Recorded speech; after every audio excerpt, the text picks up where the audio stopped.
Hey guys, welcome to my channel, and today we're gonna make this sound. And we're gonna make this purely from subtractive synthesis. We're not gonna use any of the samples, and we are not just gonna talk about synthesizing this particular kick, but I'm just gonna tell you the fundamentals of designing any drum sound using subtractive synthesis. So before we start designing the sound from scratch, I just wanted to show you something. Look at this graph while I play that kick.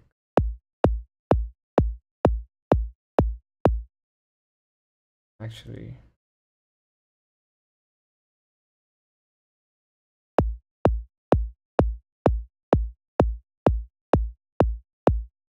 so if you have ever thought until now that a kick sound is mostly just the low end, and there's nothing in the mids or the highs, this is the reality check.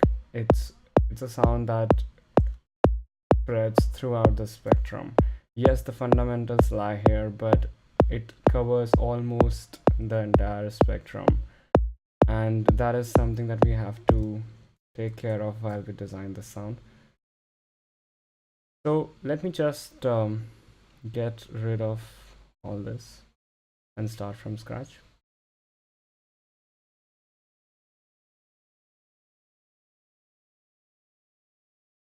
What I've done here in the MIDI is I've just put 4 notes here on A, and they are a bit elongated than you would want the actual kick to be. Like, you would think that the notes should be short, but you will understand very soon why it needs to be a bit elongated. It gives you a little more freedom when you are designing the sound. So this is what I've done here on A, and if I go to Zebra, I'm gonna use Zebra. Is one of my favorite synths, but whatever I'm gonna tell you in this video can be applied to any other synth, any other subtractive synth, and it's not really about Zebra. So with the initialized preset, it sounds like this. Beautiful. So the first thing that we're gonna do is we're gonna start with a sine wave. Now it sounds like this. So okay, here's a theory behind designing any drum sounds, especially the bass drum, and like drums like congos and bongos, or any other kind of a drum which is not uh, which is not like, leave the crashes and the hi-hats aside, but any other percussion sound is basically designed like this. That so what happens when you hit a real drum is that the pitch of the sound goes from high to low very quickly. That is how the drum sound is created. And why you don't hear the pitch going from high to low when you are hitting a drum or when you're listening to a kick is because that transition happens very fast. So if I have to show like a little demonstration of how that happens, so what I'll do here is I'll modulate the tuning of this oscillator with an envelope and set it like this. So now when I play it, what will happen is that the pitch is going to start a bit above the fundamental pitch, and it's gonna fall down to the fundamental frequency with time. Listen to this.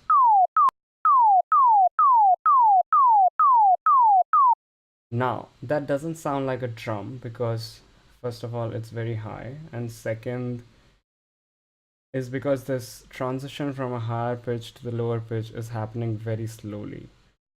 So the first thing that we'll need to fix is that this transition should happen very quickly. So for that, I'll decrease the decay time of this envelope.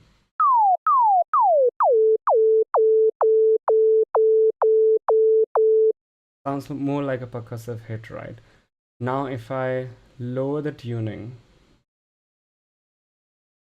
let's say 2 octaves lower,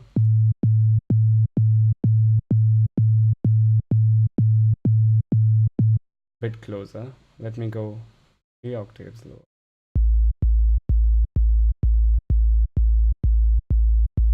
You can hear it building, right? But so there are a couple of things wrong with it. One thing is that the the pitch is not going high enough at the beginning of the sound, so which is being controlled by this envelope amount. So what I'm going to do is I'm going to increase this amount while I play the kick so that you can hear what happens when you do that.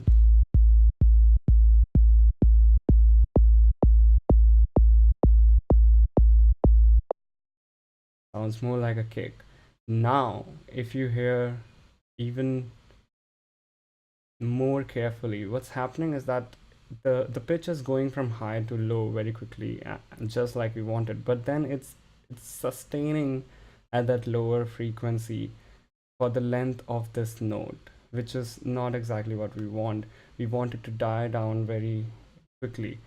So for that, we're going to bring the sustain to 0, and then we're going to adjust the decay amount of the volume envelope or the amplitude envelope. So here's how we'll do it. First, let me actually increase it so that you actually hear what happens when I decrease that.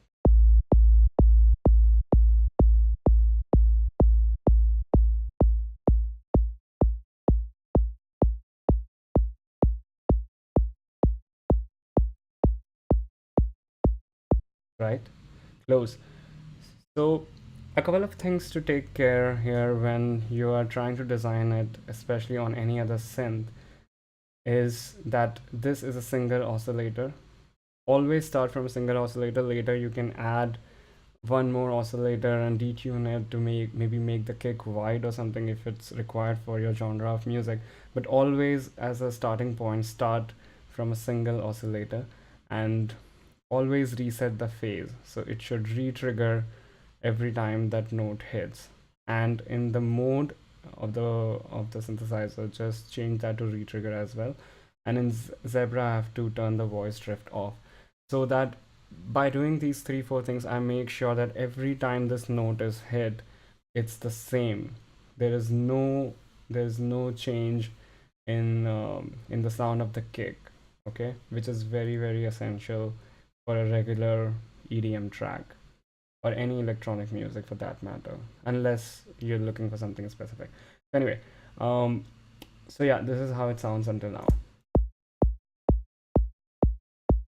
I'm just gonna increase the volume.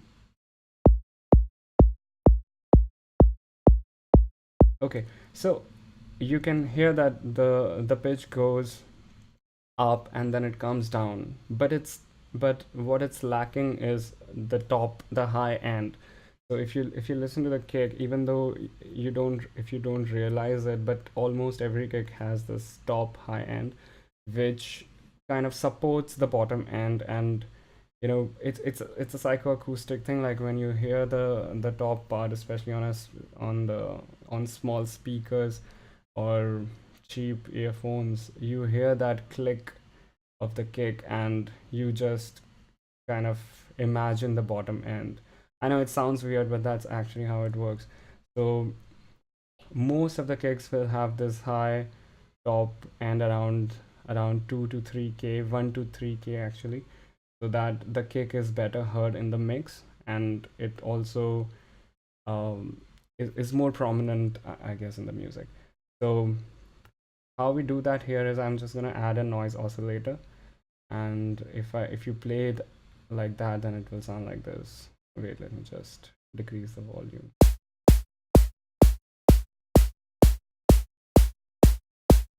Okay, so in order to control that, we're gonna just actually I can put an envelope right here on the volume. Let me just try that.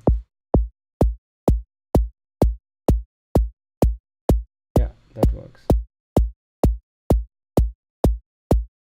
So you can adjust it according to your needs, but this is this is the fundamental of how you add the top part of the kick. Okay, and now you can maybe distort it so that it's not that vanilla.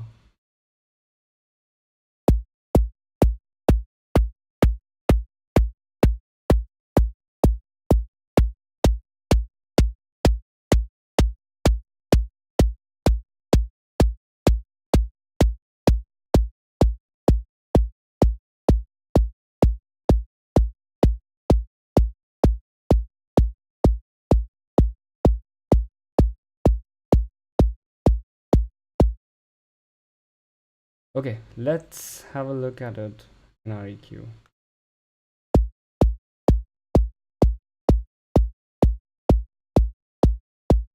It's closer to where we started, right? But now I just want to show you what all you can do after making that basic sound, what all you can do by using an EQ on top of it. So let's say you're making like a techno track, for example, and it has this very loud bass, sub bass frequencies, and you don't want your kick to have that because it will clash. You can take that out using your EQ like this.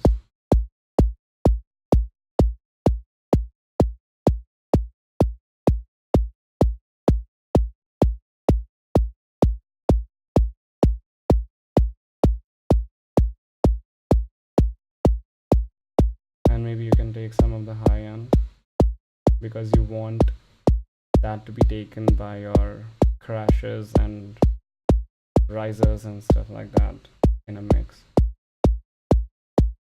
Then on top of it, you can insert a compressor.